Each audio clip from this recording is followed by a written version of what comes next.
안녕하세요. 오늘 여러분과 함께 살펴볼 자료들, 이게 뇌과학부터 시작해서 철학, 또 심리학까지 정말 다양한 분야를 넘나드는데요. 여러분 자신과 세상을 보는 관점을 좀 새롭게 할 만한 그런 내용들입니다. 네, 그렇습니다. 이 자료들을 보시면 우리 뇌랑 몸이 생각보다 훨씬 더 유연하다는 거. 그리고 우리가 스스로에게 하는 이야기가 있잖아요. 그게 실제로 현실에 꽤 영향을 미친다는 걸 발견하실 수 있을 거예요. 네네. 단순 정보 습득을 넘어서 진짜 삶의 변화로 이어질 수 있는 그런 연결고리 한번 찾아보겠습니다. 좋습니다. 이번 탐구를 통해서 이런 흥미로운 지식들을 잘 엮어서 여러분이 스스로를 더 깊이 이해하고 또 긍정적인 변화를 어떻게 만들 수 있을지 그 실마리를 찾는 게 저희 목표인데요. 바로 시작해보죠. 네. 우선 뇌가 이게 딱 고정된 게 아니라는 거. 그 신경가소성 개념부터 좀 짚어볼까요? 네. 새로운 걸 배우거나 습관을 들일 때 뇌의 신경 연결 자체가 아예 물리적으로 편한다면서요? 네, 맞아요. 마치 뇌 안에 새로운 길이 나는 것처럼요. 반복적인 생각이나 행동이 특정 신경 경로를 계속 쓰게 만들면서 그걸 강화시키죠. 그게 습관이 되는 거고요. 아하. 그래서 흔히 나는 원래 이래 이렇게 생각하는 거 있잖아요. 성격이나 반응 패턴 같은 거. 그런 것도 사실은 상당 부분 학습된 결과일 수 있다는 겁니다. 네. 정말요? 네. 물론 깊이 뿌리 박힌 걸 바꾸려면 노력이 필요하죠. 근데 그 파블로 카잘스가 90세 넘어서도 연습하면 실력이 는다고 했잖아요. 네네. 그런 것처럼 변화는 언제든 가능하다는 게 핵심입니다. 와, 그렇군요. 그럼 유전자조차도 운명이 아니라는 그 후성 유전학 이야기도 아주 흥미로웠어요. 맞아요. 후성 유전학. 유전자는 그냥 설계도 같은 거고 환경에 따라서 어떤 유전자가 발현될지가 달라진다면서요? 네, 그렇죠. 인간 유전자 수가 벼보다 적다는 결과 나왔을 때 과학자들이 진짜 당황했다고 하잖아요. 예. 네. 그 얘기 들었어요. 그만큼 유전자만으로 모든 게 결정되는 게 아니라는 거죠. 그 유전자 발현의 스위치를 켜고 끄는 게 스트레스, 음식, 심지어 우리가 느끼는 감정 같은 환경적 요인들이에요. 와. MAOA 유전자 연구가 대표적인 예시죠. 특정 유전자 변형이 공격성이랑 관련이 있다고 알려졌는데 실제로는 어릴 때 환경에 따라 결과가 완전히 정반대로 나온 거예요. 정반대로요? 네, 좋은 환경에서는 오히려 감정 조절 능력이 더 뛰어났고 반대로 나쁜 환경에서는 공격성이 아주 높아졌죠. 결국 이게 우리가 통제 가능한 환경, 특히 우리 내면의 환경을 잘 가꾸는 게 얼마나 중요한지 보여주는 거죠. 그렇군요. 뇌도 유전자도 이렇게 유연하다면 그럼 몸과 마음의 관계는 어떻게 봐야 할까요? 이게 오랫동안 특히 서양 철학에서는 데카르트 이후로 둘을 좀 분리해서 생각해 왔잖아요. 네, 맞아요.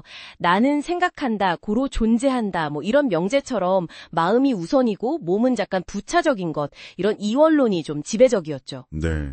이게 몸을 좀 소홀히 하거나 자연을 약간 도구처럼 보는 시각으로 이어지기도 했고요. 근데 최근에 몸철학 이런 데서는 몸과 마음이 하나다.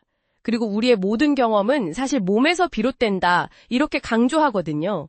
우리가 쓰는 키보드 자판 크기나 문 높이 같은 것들, 문명의 형태 자체가 우리 몸을 반영하고 있는 거죠. 그러네요. 그럼 몸을 존중한다는 게 그냥 건강관리 잘하자 이걸 넘어서는 의미가 있겠네요. 구체적으로 어떤 걸까요? 일단 잘 자고 좋은 음식 먹고 또 건강하게 움직이는 건 기본이고요. 더 나아가서 내부 감각이라고 하는 거. 그러니까 몸 안에서 오는 미묘한 신호들이 있잖아요. 내부 감각이요? 예를 들면 어떤? 심장 박동이라든지 소화 상태, 근육 긴장 같은 거요. 이런 걸 알아차리는 능력이 중요합니다. 왜냐면 감정이라는 게 종종 이런 내부 감각에 대한 뇌의 해석 결과거든요. 가령 우리가 불안할 때 실제로는 별 위협이 없는데도 그냥 심장이 좀 빨리 뛰는 그런 몸의 정상적인 신호를 뇌가 위험 상황으로 오인하는 경우가 많다는 거죠. 네네, 그럴 수 있겠네요. 그래서 이 내부 감각을 좀 민감하게 알아차리는 훈련을 하면 이런 해석 오류를 줄이고 감정을 조절하는 데 도움이 될 수 있습니다. 그렇군요. 그리고 또 나라는 존재 자체가 사실은 하나의 이야기다. 이런 관점도 굉장히 생각할 거리를 주더라고요. 현재를 느끼는 경험자, 또 과거를 편집하는 기억자, 그리고 이 둘을 지켜보는 배경자. 이렇게 나뉜다는 설명이요. 네, 아주 중요한 구분이죠. 특히 그 기억자는요. 과거 경험 중에서 어떤 특정 부분을 선택하고 거기에 의미를 부여해서 이야기를 만드는 스토리텔러의 영향을 받아요. 스토리텔러요? 네. 같은 사건이라도 이 스토리텔러가 이걸 어떻게 해석하느냐에 따라서 전혀 다른 기억, 또 다른 감정으로 남게 되는 거죠. 혹시 그 빈배 이야기 아세요? 아, 네, 들어본 것 같아요. 강에서 배에 부딪혔는데. 그렇죠. 사람이 탔다고 생각하면 막 화가 나는데 나중에 보니까 빈배였어요. 그럼 화가 싹 사라지잖아요. 맞아요. 사건은 똑같은데 해석이 감정을 바꾸는 거죠. 이게 바로 스토리텔러의 역할입니다. 와. 그렇다면 내가 나한테 하는 이야기, 그러니까 셀프 토크, 이게 정말 중요하겠네요. 그렇죠. 긍정적인 셀프 토크는 플라시보 효과처럼, 또 반대로 부정적인 셀프 토크는 노시보 효과처럼 진짜 몸과 마음에 영향을 미친다는 연구들도 많고요. 그 가짜 무릎 수술 받고 통증 사라진 사람들 얘기는 정말 놀라웠어요. 정확합니다. 자기 확언이라는 게 단순하게 기분 전환하고 끝나는 게 아니에요.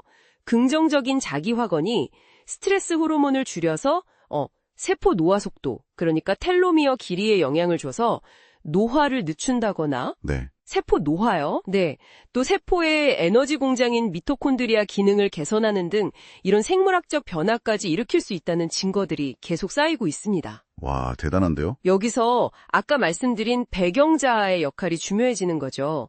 내 안에 자동적인 스토리텔링 패턴, 그러니까 나도 모르게 습관적으로 하는 부정적인 셀프 토크를 먼저 알아차리는 겁니다. 아, 내가 나한테 무슨 얘기를 하고 있는지. 네, 그걸 알아차리고 의식적으로 긍정적인 자기 확언을 통해서 이 패턴을 바꿔나갈 힘이 우리에게 있다는 거죠. 네, 정리를 좀 해보면 결국 우리 뇌나 유전자는 이게 딱 정해진 게 아니라 환경이나 경험에 따라서 계속 변하고 몸이랑 마음은 아주 긴밀하게 연결되어 있고, 그리고 우리가 스스로에게 들려주는 그 내면의 이야기가 우리의 현실 인식이나 경험의 생각보다 훨씬 더 강력한 영향을 미친다. 뭐 이런 얘기네요. 네, 맞습니다. 이게 우리에게 어떻게 보면 상당한 주체성을 부여하는 거예요. 우리는 과거 경험이나 유전자에 의해서 완전히 결정된 그런 존재가 아니다. 네. 의식적인 노력이나 훈련을 통해서 우리 몸과 마음의 상태를 개선하고 더 나은 현실을 만들어갈 가능성이 있다. 이런 희망적인 메시지인 거죠. 좋습니다. 마지막으로 그럼 여러분께 질문 하나를 남기면서 마무리할까 하는데요. 우리의 인식과 해석이 이렇게 현실에 큰 영향을 미친다면 지금 당장 여러분 안에서 아주 조금이라도 더 긍정적인 방향으로 바꿔볼 수 있는 그런 작은 이야기는 무엇일까요? 한번 찾아보시는 건 어떨까요?